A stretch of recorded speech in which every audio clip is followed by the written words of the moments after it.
Wa amal mar'atu sarang anapon ari istri eta idza nabatat lahaliyatun di mana-mana ieu si istri teh aya janggotan payustahabu halquha tah disunatkeun nyukurna ngerokna eta janggot nepikeun kalenang.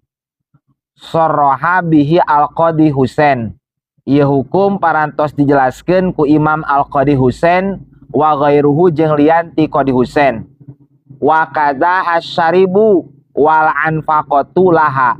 Nya kitu deui di mana-mana istri aya kumisan atanapi aya anfaqoh bulu nu aya handapkeun biwir di dieu tah ieu kumis istri bulu handapkeun biwir istri sunnah dicukur sunnah dikerok dugikeun kalenang.